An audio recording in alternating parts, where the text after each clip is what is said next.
All right, can we just like take a minute and everybody make a pact, pretend that a messy bun actually looks good on camera? I appreciate it. Hey everybody, welcome to my channel. My name is Alex, and today I'm going to be talking about my Booktube Reader Challenge. This Booktube Challenge is just something that I made up. I started doing it last year and really enjoyed it, really liked the outcome of it, so I thought I would do it again for this year. I'm going to just explain my process as well as tell you the books that qualify for the challenge. So some of my favorite Booktube videos to watch are the end of the year videos when everybody talks about their most and least favorite books of the year. So I decided that I wanted to kind of make it into a challenge for myself. I went through and spent the month of January watching all of everyone that I'm subscribed to, watching all of their favorite books of the year videos. If somebody didn't post a video by the end of January, that was just kind of it. They weren't included in the challenge, but by that point I pretty much had a good idea of the books that would qualify anyway. So for a book to qualify for the challenge, I had to have not read it before. I wasn't going to make myself reread a challenge book just because it fell onto this list. But the main thing is if a book is on 3 or more booktubers lists, then I have to read it. So that actually came out to 10 books. I figure a lot of these books are something that I wanted to read anyway, but also if at least 3 people that I really trust their opinions really enjoyed these books, even if they're not exactly for me, I think that that would be a good way to expand my reading taste. I feel like these books are really worth giving a shot if that many people are fervently recommending these books to me. So that's kind of where the idea came from. I kept watching these videos, seeing some of the same books pop up on people's lists. Now, obviously, there are a lot of books on their end of the year list that I had already read, and there are a lot of books on the list that only made it onto one person's list. That doesn't mean that those books are any less valuable or would be any less great. I just wanted to make these books a priority. First, what I wanted to do is tell you guys which booktubers I was watching at the end of last year and the beginning of this year, whose lists I consulted to come up with my challenge books. So first was Haley from Haley and Bookland, Emily from Books with Emily Fox, Murphy from Murphy Napier, I think is how you say it, Elliot from Elliot Brooks, Gabby from Gabby Reads, Jessie from Jessie the Reader, Christine from Pole and Bananas Books, Mackenzie from Mackenzie Lane, Kaz from Little Book Owl, Trina from Between Chapters, Michael from Michael Book Lion, Emma from Emma Books, Kayla from Books and Lala, Reagan from Peruse Project, Heather from Bookables, Becca from Becca in the Books, Hannah from A Clockwork Reader, Maureen from Maureen Kiwi, Whitney from Witty Novels, Sarah from Sarah Without an H, Jenna from Jenna Claire K, and Brittany from Brittany the Bibliophile. As I watched everybody's video, I went onto my computer and typed out every single book that they listed in their videos. So it gave me 10 ones that I definitely needed to read that qualified. Additionally, there were 10 more books that only 2 people mentioned. So I consider those honorable mentions. I'll let you know those as well at the end of the video.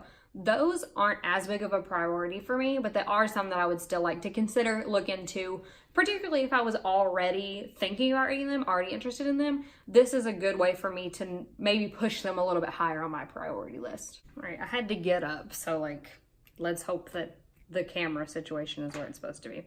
So a lot of the books that are on these lists are probably not going to be a huge surprise to you because they were pretty big last year. So if you've been on Booktube for a little bit or been watching, probably won't be a surprise to you. But these are the 10 that made it on the list. First was Children of Blood and Bone by Tomi Adeyemi. Was not at all surprised to see this on the list. I have actually already finished it. I read it in January. I gave it 4 stars.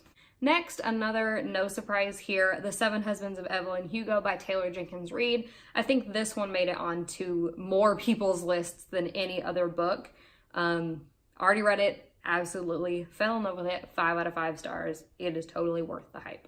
Next is Skyward by Brandon Sanderson. This one surprised me a little bit, but not really. I had been hearing of Brandon Sanderson quite a bit in the booktube community, but I didn't expect this particular one to make it on the list. Speaking of Brandon Sanderson, Warbreaker by him also actually made it onto my list. I'm currently reading this one and really enjoying it. I can definitely see why so many people are loving it. One that I didn't expect was An Absolutely Remarkable Thing by Hank Green. I had been hearing a lot of good things about this one, but I didn't expect it to wind up on people's favorites list, but here we are. Next was The Cruel Prince by Holly Black. Again, probably not a huge surprise. This is one that I hadn't particularly planned to pick up, but we're gonna give it a try. Next was Beartown by Frederick Bachman. I had heard very, very, very good things about this one. Already planned to pick it up anyway. Next are 2 books by Sarah J. Maas made it onto this list. First was Tower of Dawn, which I didn't expect just because it's in her backlist now, because Kingdom of Ash came out last year. So I didn't expect Tower of Dawn to make it because I assumed everybody that really loved it would have put it on their favorites list from 2017. But it did wind up on 3 people's list for 2018. So it's here. And you can also guess Kingdom of Ash also made it onto this list. So there we go. I guess I'll be finishing the Throne of Glass series this year. And the last one that made it onto the actual challenge list was The Astonishing Color of After by Emily X. Arpan. Again, not a huge surprise to me. I had heard a lot of good things about this one, so I am excited to start that one. Now, like I said, those 10 books all had 3 people or more say that they were on their favorites list.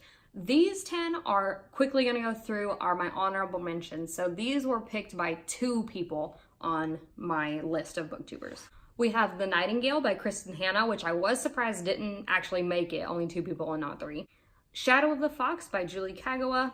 Ready Player One by Ernest Cline, which I read, loved, I think I gave it 4.5 stars. Truly Devious by Maureen Johnson. Queen of Air and Darkness by Cassandra Clare. Kind of surprised it didn't make it onto the real list, but it did come out at the end of the year, so I kind of understand. The Humans by Matt Haig, which I had never heard of, like before I started watching this video, so that one I was surprised. Love and Gelato by Jenna Evans Welch. A Very Large Expanse of Sea by Tahara Mafi. Not surprised with that one either. Wondersmith by, what's her name? I've read this one, really liked it, gave it 4 stars, but I don't remember the author's name, but here it is. And Save the Date by Morgan Matson. That is my booktuber challenge. Again, excited to continue reading these throughout the year.